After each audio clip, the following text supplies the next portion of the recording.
Fa miarabantsika indray Priscilla miresaka aminao androany. Misaotra ny tompontsika fa afaka manana fahafahana indray hianatra androany, hifampizara ny lohahevitra hoe ny fiainana sy ny fitoriana ny filazantsara amin'ny andavanandro. Mino hoe salama tsara ianao mahita an'ity vidéo ity. Raha ohatra ka ao anatin'ny tsy fahasalamana ianao dia manonona amin'ny anaran'i Jesosy fanasitranana hery tanjaka fahasalamana ho anao. Anisan'ny zavatra mahafinaritra anahy n'Andriamanitra dia izy manao mihoatra n'izay angatantsika foana. Dia misaotra ny tompontsika fa manana an'izao opportunité izao ahafahana miresaka indray momba an'izay lohahevitra izay androany. Misaotra ny tompo satria izy no mandamina ny zavatra rehetra dia izy no mifehy ny zavatra rehetra. Hoy ny Baiboly hoe Andriamanitra dia maître des temps et des circonstances. Hiresaka an'izay indray tsika androany dia mino hoe hanokatra ny fonao ianao ny amin'ny zavatra tian'Andriamanitra ho resahany. Be dia be ny zavatra tian'Andriamanitra ho resahana androany. Tiako hoe tena hisokatra ianao, tiako ianao hoe handray any zavatra izay hozaraina androany momba an'izay lohahevitra izay. Dia anao vavaka fohy dia atontsika avy hatrany iray mankasitraka anao izay. Misaotra fa tena tsara ianao, tena tianay ianao dia misaotra fa androany te hampianatra indray ianao fanamasina hoe ahoana ny fomba hiainanay an'izany filazantsara izany. Mankasitraka anao ny amin'ny zavatra rehetra efa nataonao tany aloha, ny zavatra ataonao mandritra an'izao fampianarana izao ary ny zavatra izay ho ataonao ao aorian'izao fampianarana izao eo amin'ny fiainan'ny tsirairay hafa, eo amin'ny fiainako ihany koa. Dia voninahitra ho anao amin'ny zavatra rehetra ho anao irery, ny voninahitra amin'ny zavatra rehetra dia fanamasina ny voninahitra indray Jesosy Kristy ao anatin'izao fampianarana izao amin'ny anaran'i Jesosy. Amen. Ie, mino fa mientanentana sady ianao handray mino hoe matoa ianao mijery an'ity vidéo ity koa dia te hiaina izany ianao, te hiaina ny filazantsara. Dia ny teny izay napetraka ny tompo tato anatiko ny hozaraina mahakasika an'ity lohahevitra ity dia ao amin'ny asan'ny apôstôly. Ao amin'ny asan'ny apôstôly toko voalohany andiny fahavalo. Efa haintsika be ity teny ao amin'ny asan'ny apôstôly ity. Azafady fa teny frantsay ny eto alohako eto fa tonga dia vakiako amin'ny ahatadiavako azy amin'ny teny gasy hoe fa azo hery anareo ny amin'ny hatongava ny fanamasina eo aminareo ary ho vavolombeloko ianareo any Jerosalema, any amin'ny Jodia, any Samaria ary hatrany amparan'ny tany.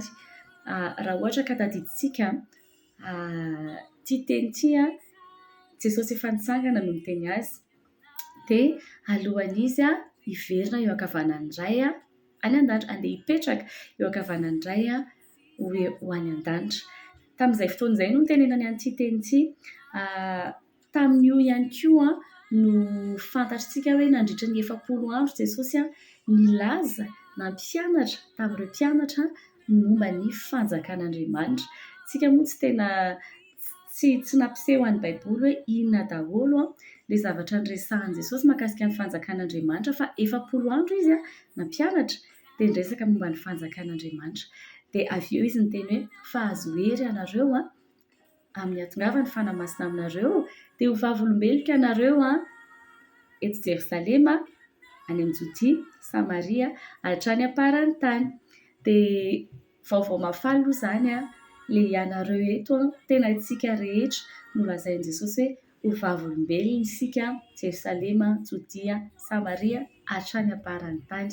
Mahafinaritra izany satria maniraka antsika ny tompontsika nampianatra izy avy eo izy maniraka hoe mandehana indray dia misy teny hafa ihany koa tenin'i Jesosy any amin'ny Matthieu mety misy Matthieu 18:20, ny Marc 15:16 misy ihany koa ny atsointsika hoe ny grande commission na hoe ilay iraka mihezinezina na iraka lehibe izay nomen'i Jesosy na tamin'izy mbola teto dia hozy izy hoe mandehana dia ataovy mpianatra ny firenena rehetra dia manaova batisa azy amin'ny anaran'ny Ray sy ny Zanaka sy ny Fanamasina dia mampianatra azy izy mampianara azy izay rehetra nampianariko anareo.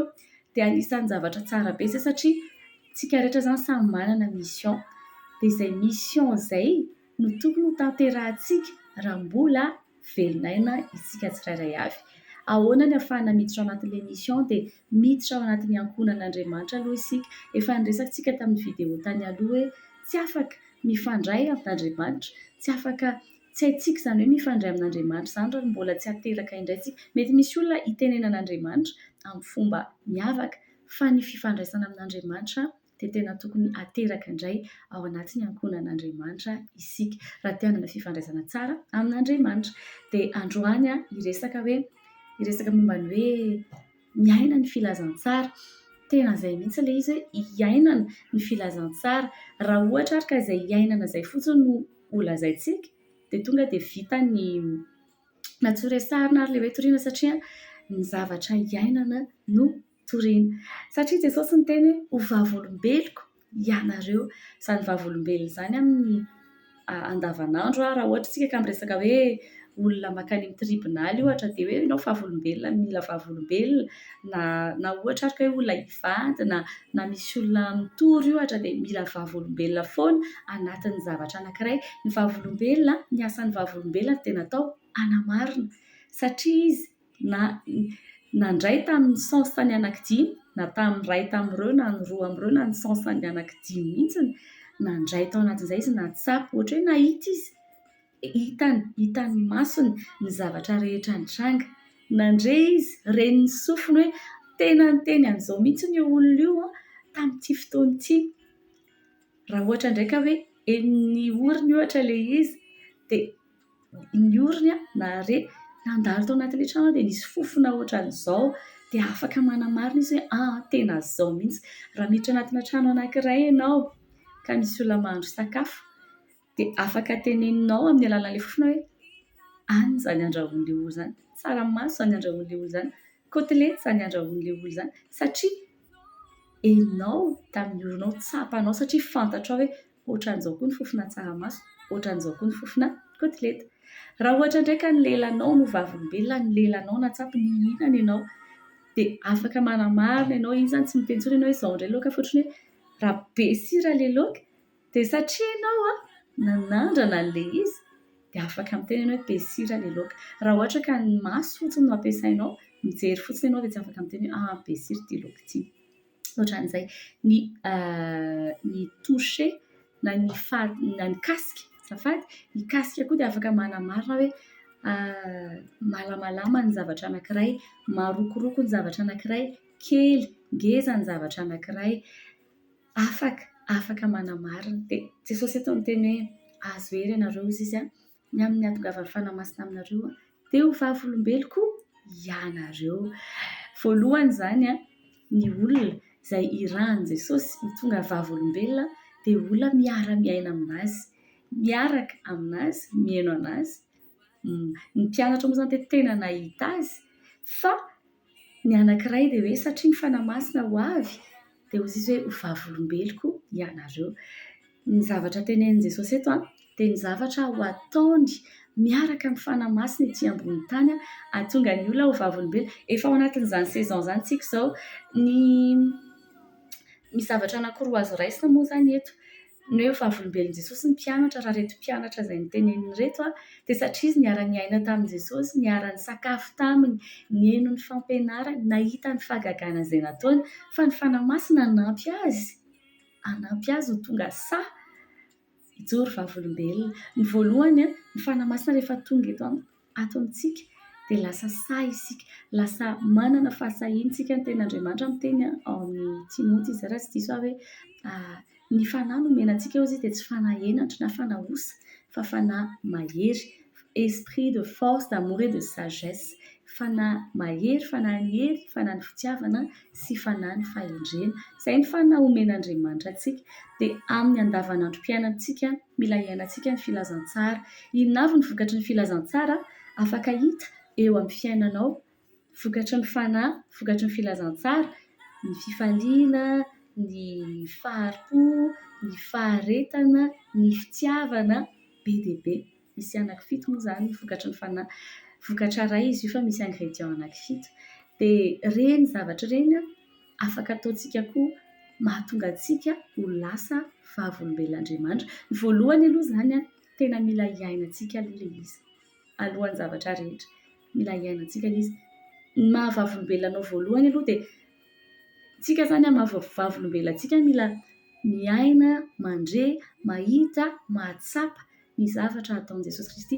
Ny voalohany mahavavolombelonao dia ianao nandray an'i Jesosy. Ohatry ny ahoana ny fiainanao taloha dia ohatry ny ahoana ny fiainanao zao. Tsy maintsy misy an'izay etapy izay ny fiainan'ny olona rehefa ateraka indray. Miaina tsy misy an'Andriamanitra, miaina misy an'Andriamanitra. Dia iny dia efa fijoroana vavolombelon-geza be.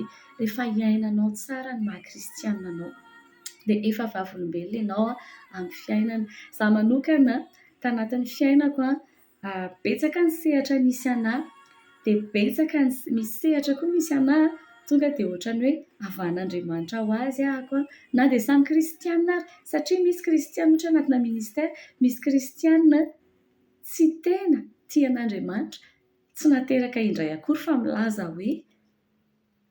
hoe kristianina. Dia Andriamanitra manavaka antsika dia hitan'ny olona miavaka foana isika. Misy fotoana ny olona no manontany anao ny filazantsara dia hiainana. Tsy ahoana ireny fomba tenako an'izany hoe tsy amboamboarina fa zavatra efa ao anatinao, efa novain'Andriamanitra ny natiranao dia misy zavatra tsy ataonao intsony dia iny dia efa manelingelina ny olona sasany mahatonga ny olona miteny hoe fa maninona kay ianao tsy manao an'ity intsony, fa maninona kay no izay ny zavatra nataonao. Nisy fotoana ako invité tamina toerana anankiray izay dia sensible ilay audience atao anatin'izay, izany hoe olona tokony tandremana tsara sy ohatran'izany. Izaho nefa tariny fanamasina, nisy fotoana mivavaka dia mivavaka amin'ny teny tsy fantatra ako dia nisy olona natsikaritra kay tena natona ilay olona io hoe ianao izy tsikaritro nisy an'izao fa mba izy arao no momba an'izany Zahako nefa tsy niresaka taminazy hoe misy zavatra ohatran'izao azonao hiaina na sy ohatran'izany. Dia avy eo nasain'ilay olona io tao an-tranony izahay mivady tamin'izay fotoana izay dia mivavaka izahay ho anazy satria izy tena nangeta-hety. Izaho ozy izy te anontany ianao momba ny fanamasina fa hitako hoe nanao ohatr'izao satria ianao fantatra hoe olona ohatr'izao dia mino aho hoe ianao tsy olona mitondra makany amin'ny tsizy na olona mamitaka fa izaho ozy izy mangeta-hety te hafantatra momba ny fanamasina. Dia tamin'izay fotoana izay mivavaka izay mivady dia naka gitara izay dia ndao isika hideran'Andriamanitra dia nizara anazy ny témoignage-ko nizara anazy ny zavatra niainako, tena niainako tao amin'Andriamanitra dia nivavaka izahay dia nahafinaritra satria vady zareo fa nandray ny batizan'ny fanamasina ilay lehilahy indray tamin'ilay mpivady izany dia samy nangeta-hety izy roa mandroso be zareo amin'izao fotoana izao dia tena mahafinaritra be. Tiako tenena hoe ny zavatra hiainana mora kely ny mampita azy. Ny fiainana amin'Andriamanitra tsy teoria. Mahafantatra olona be dia be namana akaiky tory zavatra be dia be sur Facebook mizara verset sy ohatran'izany fa rehefa tena mifanerasera aminy ianao dia ohatran'ny hoe tsy izy ilay olona mitory arỳ fa tsy tokony ohatran'izany. Ao anatin'ny fiainantsika tena tokony entier, tokony authentique isika dia mora kely ny zavatra rehetra. Ty lohahevitrintsika androany ity raha ny tokony ho isy tokony hoe ny fifandraisana amin'ny fanamasina no ataontsika lohahevitra dia mora kely ny mitory. Misy zavatra tsy hoe rehefa hitory dia ity formule zao ohatran'ny hoe ohatra fotsiny le formule fantatrintsika mahazatra hoe misy étape 4 ny filazantsara rehefa ilay manao porte à porte. Izay taloha izay hitako tsy misy maharatsy azy ireny fa tena tsara satria mila toriana amin'ny olombelona rehetra ny filazantsara fa ny tiako tenena hoe ny fiainantsika dia efa filazantsara. Hitanareo ny message hoentintsika voalohany ho an'izao tontolo izao na ho an'ny namantsika na ny manodidina antsika dia ny fiainantsika aloha. Afaka hiteny zavatra be dia be aminareo fa raha ny fiainako tsy mitovy amin'ny zavatra teneniko dia tsy misy dikany, tsy misy akony eo amin'ny fiainan'ny olona akory izany. Tena tsy misy dikany ary indrindra eo anatrehan'Andriamanitra tena hoe fahotana ngeza be, fahotana tena hoe maharikoriko raha ohatra ka izay ny fomba ilazana anazy hoe hitory aminao hiteny verset aminao fa izaho tsy miaina ninina momba an'Andriamanitra. Dia izay ny tena tsy izy indrindra, tsy fantatro nareo sisy Andriamanitra raha ohatra ka hoe izay no ataontsika. Fa voalohany raha ohatra ka te hiaina ny filazantsara dia ny fifandraisana amin'Andriamanitra mila mipetraka tsara. Efa niresakantsika momba ny fiainam-bavaka dia tsy ho resahako intsony fa ny voalohany tena mila mipetraka tsara ny fiainam-bavaka ao raha ohatra ka anatanteraka ny tia mission ity. Dia ny tena mahafinaritra koa tia mission ity impossible raha tsy miara-mandeha amin'i Jesosy. Mission impossible ilay hoe vavolombelika anareo trany aparany tany. Tena mission impossible ilay izy fa nefa possible miaraka amin'i Jesosy. Possible miaraka amin'i Jesosy dia miaraka ny persona ny fanamasina dia miara-miaina amin'ny fanamasina tena mahafinaritra satria tao anatin'izay ny ainako tena ataontsika hoe 20 taona izay nanorako tena ho an'i Jesosy Kristy misaotra ny tompo fa tsy mbola niverin-dalana na dia be dia be ny zavatra ataontsika hoe preuve nandalovana tao anatin'izay fa nandresy foana niaraka tamin'Andriamanitra dia hiteny fotsiny hoe ninona zavatra iainan'ny kristiana reniny koa moa izany tena mampitombo fa ny fanamasina tsy afaka hisarahantsika raha te hitombo isika raha te hianatra isika. Ten'Andriamanitra amin'ny teny hoe fanamasina mpianatra anareo ny zavatra rehetra. Ny fiainana maha-kristiana dia tena fiainana isan'andro vao mifoha mandra-patory na mandritra ny matory dia tokony kristiana foana ianao, tokony zanak'Andriamanitra foana ianao. Tsy misy hoe eto en mode mitory-teny dia eto en mode tsy mitory-teny fa ny fiainanao dia efa mesazy. Ny fifandraisanao amin'ny hafa dia efa mesazy. Ianao mihitsy aloha ilay mesazy. Dia ilay teny atao hoe misy etapy efatra ilay tenentsika hoe mpanota tsy mahay manavotra ny tena koa mila mpamonjy dia manolo tena ho an'i Jesosy. Izay ilay etapy mahazatra. Fa misy fotoana io rehefa tena iainanao isan'andro. Misy olona rehefa mampiasa an'io etapy efatra io dia rehefa mandeha manao porte à porte ihany izy vao mitory filazantsara. Rehefa mandeha tafika masina ihany izy vao mitory filazantsara. Misy fotoana moa tafika masina ny olona tsy fitoriana fa vakansa ilay izy fa tafika masina ny anarany. Fa tiako tenena anareo dia hoe ny fiainana amin'Andriamanitra ohatran'ilay sarina iceberg ireny moa izany ny fanazavana azy hoe ilay aty ambony iny ny hitan'ny olona fa ilay ao ambany ao misy zavatra be dia be, misy fiainam-bavaka ao, misy fanamasinan-tena ao, misy fanokana-tena ao, misy fankatoavana be dia be ao, misy méditation amin'ny tenin'Andriamanitra ao, misy fiarahana amin'ny fanamasina ao, misy vavaka lalina ao, misy fifadikanana ao be dia be. Dia ireny fiainana ireny no mahatonga vokatra eo amin'ny fiainanao. Nisy fotoana ako tany amina fiangonana anankiray, nasaina fiangonana dia nitarika fiderana no nataoko tao anatin'ilay fiangonana dia tena niomana be niaraka tamin'ny fanamasina dia nisy olona izay tao ramatoa dia izay manentana dia tena hoe ndao andia ohatran'izany dia ilay ramatoa tena ny langage ny vatany aloha izany tena croiser les bras dia croiser tongotra dikan'izay raha ho antsika izay manao psychologie moa rehefa mi-croiser les bras izany olona ka miteny miresaka aminao dia dikan'izay tsy mandray ny zavatra teneninao izy fa manisy barrière izy. Raha vao ny tongotra sy ny tanana dia vao maika tena hoe za tsy hanao an'iny dia justement nandritra an'ilay fotoana iray manontolo izy tena teo tsy tena nisy hoe inona loatra fa tena hoe rehefa nidina tao amin'ilay toerana ny fanatrehan'Andriamanitra. Andriamanitra moa izany manatrika amin'ny toerana rehetra fa misy fotoana intensifieny ny fanatrehany eo amin'ny toerana anankiray izay anandratana ny anarany dia voakasika Andriamanitra ilay ramatoa kasihan'ny fanamasina dia avy eo nitsangana dia nandihy teo tsy misy hoe menatra tsy misy hoe inona fa tena hoe tarihan'ny fanamasina izy dia zavatra ohatran'ireny vokatry ny fanamasina. Misy zavatra rehefa tarihan'ny fanamasina dia mahita an'izay aho izao dia izaho koa vavolombelona ny zavatra ataon'ny fanamasina dia afaka mijoro vavolombelona aminareo ary miepitapita io dia lasa mino nareo izao miaina eto. Dia misy zavatra ohatran'izany iainanao raha ny exemple na zavatra hita aloha raha ny miracle hita ohatran'izany be dia be ny azoko tenenina.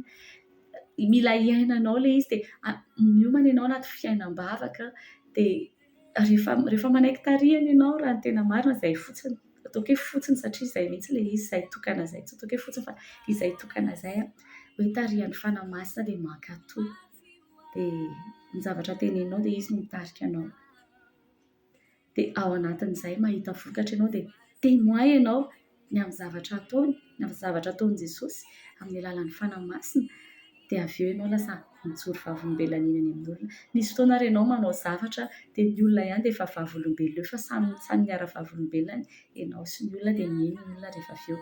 Ny tanjon'izay rehetrarehetra izay dia nitarihana ny olona hijery an'i Jesosy Kristy. Mipointe makany amin'i Jesosy foana satria manasitrana olona ohatra zao mivavaka ho ana olona rehefa sitrana ilay olona tena fantatro hoe tsy za fa Jesosy ny nanasitrana an'ilay olona dia atodika ao makany an' Jesosy izy hoentinao ao anatin'ny ankohonan'Andriamanitra izy.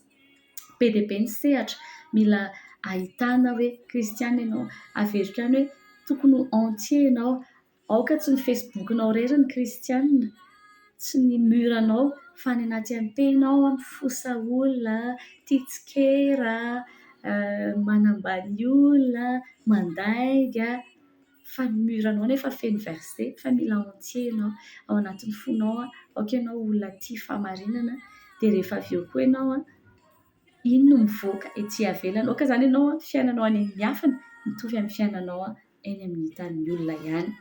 Dia ao anatin'izay ny fifandraisanao amin'ny hafa dia tena ampiasain'Andriamanitra. Misy fotoana tsy voatery calculena be, misy fotoana koa afaka teneninao hoe ohatra hoe misy olona mifandray aminao manokana ka tianao entinao amin'ny tompo izy dia entinao mibavaka isan'andro izy.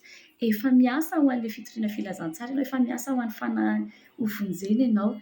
Mety hoe ianao no hitory aminy, mety hoe olon-kafa no hitondra anazy ao amin'ny tompo, fa ny mivavaka ho an'ny olona koa dia anisan'ny fiainana ny filazantsara rehefa mivavaka ho an'ny hafa ianao. Be dia be ny olona mbola tsy voavonjy manodidina anao dia eto am-bavaka. Indrindra ohatra hoe ao anatin'ny ankohonanao, ao anatin'ny fianakavianao mbola be dia be tsy mahalala an'Andriamanitra. Ny fitondranao am-bavaka anazy dia efa anisan'ny fanomanana ny filazantsara, manomana terrain ho an'ny filazantsara ianao. Ny fampiasanao ny réseaux sociaux, ny zavatra ataonao amin'ny réseaux sociaux azo atao hoe zavatra mampiomehy fotsiny na hoe fanaparitahana buzz fotsiny, fa aparitao ny filazantsara izay tena mila zaraina maneran-tany ary miandry an'izany aminao Andriamanitra. Tena vokatra endrasan'Andriamanitra aminao izany. Ankoatran'izay ny alalan'ny programa am-piangonana ireny tsara aloha izany tena miaina anatina fiangonana ahafahana mitombo. Ny olona anisan'ny zavatra tena nianarako be rehefa miaina ambany autorité ianao, mahay miaina ambany autorité, mahay entina dia mahay mitondra olona ianao sady mahay misosometitra amin'ny fanahy masina ihany koa ao anatin'izay. Dia anisan'ny tena tsara be. Matetika ny olona tsy manana autorité eo amboniny tsy mahay mitondra olona sy ohatran'izany. Nefa rehefa natao hitondra olona ihany koa ianao, rehefa manana leadership ianao dia mila soumis amina olona. Misy teny izay any amin'ny tsy tadidiko any amin'ny hébreu na ohatran'izany fa hozy izy hoe aoka hozy izy ianao, aoka hozy izy ny vehivavy, aoka ny vehivavy izy saron-doha. Ny dikan'ilay saron-doha tiany tenena hoe aoka ny volonao ho lava fa ihany koa aoka ianao hanana tafo. Ny autorité en fait tsisy olona tsy ambany autorité satria rehefa ao anatin'ny verset iny miteny koa izy hoe ny lehilahy hozy izy eo ambany Kristy dia ny vehivavy eo ambany lehilahy.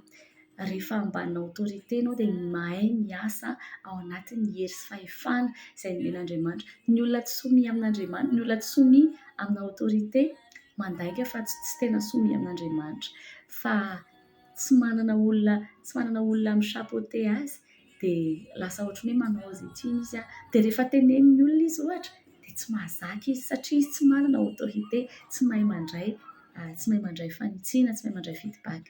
Dia anisan'ny zavatra important rehefa teo mpitoro filazantsara efficace ianao dia manana autorité eo ambonao, olona mitarika anao, olona afaka manitsy anao, olona afaka manoro anao dia henoinao, olona afaka miteny anao koa rehefa tsy mety ny ataonao satria tsika ireo samy manao tsy mety daholo. Izaho miteny aminareo ity koa mbola manao erreur ahako. Dia ohatra izaho matetika tenenin'ny vadiko foana ilay ohatra izao izy tsy mety.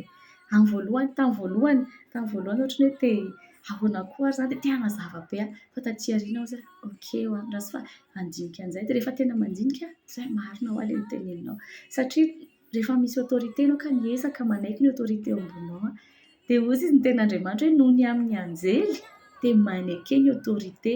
Aoka ianao izy saron-doha noho ny amin'ny anjely. Ny dikan'iny dia izao hoe hivoaka kely ilay sujet antsika fa ao anatin'ny thème-ntsika ihany hoe satria rehefa hivavaka ho an'olona ianao dia ny anjely no mihetsika mitondra fanasitranana, ny anjely no mihetsika manitsy ny tongotry ny olona mivilana, ny anjely no mihetsika manokatra ny mason'olona jamba. Izany fangagana rehetra izany efa hitako. Dia ny anjely no miasa ao anatin'ireny dia raha izaho no tsy soumise amin'ny autorité dia tsy miasa ny anjely rehefa mivavaka ahako. Nefany rehefa tsy miasa ny anjely na tsy miasa ny fanahy masina rehefa anatina contexte anankiray dia tsy ho témoin satria tsy ahita n'inona, tsy hatsapa n'inona, tsy handre n'inona, tsy mahita an'Andriamanitra miasa dia tsy tonga temoahako. Fa izao ny ampahirizako anareo androany hoe maneke tarihan'Andriamanitra. Soumettez-vous, manetretena eo amin'ny fanamasina, manetretena eo amin'ny mpitarika anao, manetretena eo amin'ny autorité izay nataon'Andriamanitra eo amboninao, ary tokony hisy foana izany mandra-pahafatinao satria tsy mahay misosometra amin'Andriamanitra isika rehefa tsy manana autorité eo ambonintsika. Zay zavatra anankiray. Tena ohatran'ny hoe tsy hita tao anatin'ny foko hoe tsy niplanifie resaka momba an'izay fa point hafa no nieritreretiko resahana fa aminao hoe matoa izay mitarihan'ny fanamasinantsika dia ilainareo tsirairay avy ilay izy. Mivavaka ho an'ny hafa, mitarika ny hafa, hibebaka. Misy fotoana koa ny étape eo amin'ny fiainan'ny hafa tsy tena hoe tonga dia vao miresaka aminy ianao dia hanolo tena ho an'Andriamanitra izy, na hoe ho édifier ny olona na angetahentan'Andriamanitra, fa ohatran'ny hoe famafazana kely majinijinika omenao anazy. Zahako isaky ny misy olona mangataka conseil amiko dia mivavaka dia manome zavatra ny fanamasina dia zavatra omeko an'ilay olona tena mitovy amin'ilay zavatra ilainy dia mitondra fo tsara eo amin'ny fiainany. Be dia be ny olona miresaka amiko amin'ny Facebook, misy olona fantatra, misy olona tsy fantatra, misy olona ao am-piangonana sy ohatran'izany manontany anao hoe ahoana ny ohatran'izao. Misy olona tonga aty an-trano ohatra maka conseil dia miara-mivavaka, misy olona manana olona indray mandray olona ato an-trano ako dia tiako tenena hoe reny tsy zavatra amboarina, tsy zavatra ny fitoriana filazantsara izany tena vaste be fa ny fiainanao ataovy disponible fotsiny ny fiainanao an'Andriamanitra hoe tompo ampiasao ity tena ampiasao ny fiainako ho anao Andriamanitra. Tia disponible dia inona ny hitaritanao an'andray ho an'ny androany dia tsy formule ilay izy fa tiako nareo nefa tena hoe atsapa hoe tian'Andriamanitra isika dia aoka tsapantsika hoe tian'Andriamanitra ilay olona manodidina antsika rehetra ireo na mety misy mbola hoe nantoetra ratsy ny olona na mety hoe olona ratsy toetra azy dia tian'Andriamanitra ireny dia eto ambavaka ireny olona ireny. Dia matetika koa rehefa témoigntsika, rehefa mankatoatsika miara-miasa amin'ny fanamasina dia mahita fahagagana sy famantarantsika. Be dia be mihitsy ny miracle hitantsika rehefa manaiky tarihan'ny fanamasina. Ny fahagagana dia tsy hoe any anatin'ny Baiboly ihany fa mbola misy amin'izao, mbola miasa ny fanamasina, velona Jesosy, mbola velona izy dia mbola manao zavatra mahagaga ny fiainantsika izy hatramin'izao. Ny tena tiako ampirisihana fotsiny dia izao hoe ao anatin'ny fifandraisana amin'Andriamanitra ny tena lakile ny fitoriana filazantsara. Ny fanamasina izay nomeny Jesosy antsika, mitarika antsika, mampianatra antsika, mitondra antsika amin'ny fahamarinana dia izy no manampy antsika mitory amin'ny olona. Ny toriteny ny mitory filazantsara dia tsy voatery ny mpilipitra ihany dia manova fomba fiteny sy ohatran'izany fa tena tsotra be. Na olona miara-manao baskety ary dia afaka mitory filazantsara, afaka miampakite amin'ny namany, olona miaraka mandeha misakafo, olona mpinamana, mpiara-mianatra, ny sehatra rehetra dia afaka hiainanao aloha ilay finoana, hiainanao ny vokatry ny filazantsara, hiainanao izany miara-mandeha amin'Andriamanitra izany dia misy impacta ho azy ianao. Dia izao misy zavatra kely ho mariako satria matetika rehefa misy olona mihaino ohatran'izao dia mikompare hoe izaho mbola tsy miaina zavatra izany, izaho mbola tsy nitafaka gana fa izao andaontsika atokiany kely aloha. Izaho tsy nanomboka ohatran'izany fa satria nahita vokatra dia afaka mizaha aminareo fa ny nanomboako ihany koa dia tena hoe nandesy kelikely, mihinana misotro ronono, ronom-panahy, nampianarin'olona dia mitady an'Andriamanitra ao anatin'ny vavaka, mitalao amin'Andriamanitra hoe ampianaro be dia be. Fa izao izay kely iainanao afaka ny ho fidèle ianao amin'iny, afaka ny ho marina amin'iny ianao. Izay zavatra ny iainanao dia efa afaka zarainao amin'ny olona. Tsika koa tsy voatery parfait be fa justement ao anatin'ilay hoe malemy antsika dia hitan'ny olona ny grâce-n'Andriamanitra, ny fahasoavan'Andriamanitra eo amin'ny fiainantsika dia mahatonga anazy te hinao an'Andriamanitra koa ireny zavatra ireny. Dia ao anatin'ireny tena hoe soyons vrai fotsiny. Miaina tsotra, tsy voatery olona parfait be, tsy olona parfait be fa raha miandry olona parfait Andriamanitra dia efa maty ny olona rehetra dia tsisy ampiasain'Andriamanitra mihitsy. Fa ao anatin'izay andao atoky any kely n'inona zavatra efa napetraka Andriamanitra ao anatinao. Raha ohatra ka misy miracle kely hitanao satria ireny azonao ampiasaina tantarainao amin'ny olona. Ny fanaovako azy dia manana boky izay ahako tamin'ny voalohany dia manoratra ao isaka misy zavatra ataon'Andriamanitra na rêve azany. Nisy fotoana ahako zarery tao an-tranoko tamin'izany mbola napetraka tao Anosibe dia nivavaka indray alina nandritra ny alina efa alina be dia nivavaka dia nifanahako tonga teo anatrehan'ny seza fiandrianan'Andriamanitra ny ankohaka teo ahako dia zavatra ohatran'ireny rehefa ianao no miainana azy dia azonao zaraina. Tsy ho tantaraiko anareo toy an'izay efa tafitra moa 30 minutes eto fa izao misy zavatra iainanao ndao tsika ho tsotra fotsiny ohatran'ny zazakely dia tsy voatery mitady an'ilay zavatra ivelan'ilay fisehoany koa fa izao les relations aloha no atao tsara ohatran'ny Martha sy Marie tianao maranako azy misafidy ny anjara tsara tsy voatery ilay asa no mamaika antsika ny atao filazantsara anao porte à porte andeha ho ary anao izao fa misafidana aloha an'ilay anjara tsara mipetraka eo an-tongotry Jesosy aloha ianao dia mianatra aminazy aloha ianao satria tamin'iny ohatran'ny hoe imagineko be hoe Martha sy Marie Martha miasa be za tena olona karazany ohatran'ny Martha mihitsy fa nandritry ny taona maro nampianatra ny tenako hoe petraka dia mihaino an'i Jesosy mampianatra anazy dia mihaino olona dia mihaino dia mandray aloha satria ny zavatra raisinao aminazy no afaka zarainao amin'ny olona. Ny zavatra afaka zarain'i Martha dia recette na cuisine ahoana ny fomba 3 étapes pour arranger la maison ohatra satria tsy mihaino tsy teo an-tongotry Jesosy fa tsy zavatra iainanao ny afaka zarainao. Maria indray nefa izy nihaino an'i Jesosy teo an-tongotry Jesosy dia nihaino izy dia nizara izy. Samy ilainy Martha sy Maria ny fiainana sao dia diso hevitra isika fa misy fotoana mila makeo an-tongotry Jesosy ianao dia mihaino azy dia mianatra dia izay zavatra voarainao taminy zarainao tsy afaka mizara zavatra tsy voarainao ianao fa ny fiainanao zaraina dia ny fiainanao araraka ao an'ny olona dia iny ilay mitondra vokatra raha ohatra ka zavatra tsy niainanao ny zarainao ohatran'ny hoe tsy fantatra ohatran'ny hoe raha mihaino an'ity fampianarana ity ianao dia ho averinao ataonao toriteny ohatra ilay izy dia mety hafa ny impactany tsy ilay zavatra endrasana tsy mitovy amin'ilay hoe za mizara ny zavatra niainako. Izay aloha tapany voalohany fa toizantsika rehefa avy eo indray ny tapany faharoa fa Andriamanitra hitahanareo dia manona fiadanany tompo aminareo manona hoe fanamasina ny il se révéler misy kokoa aminao amin'ny fiainanao na anatin'ny asanao ary ny asa dia témoignage ihany koa afaka maneho ny vonany Andriamanitra ao anatin'ny asantsika dia naiza sehatra misy antsika dia tokony tsy miova isika fa ilay olona tamin'ny maraina ilay mivavaka tao mangina iny no tokony ilay olona nandeha niasa tokony ilay olona nifandray tamin'ny olon-kafa dia izay indray aloha ty tapany voalohany ity toizantsika ihany ity tamin'ny ity tena vaste be izy ity fa miezaka fotsiny manome izay zavatra tena important fa nilesitsika aloha izany tamin'ity tapany voalohany ity dia hoe hiainana aloha zavatra hiainana no mora mizara azy. Tainy tompo.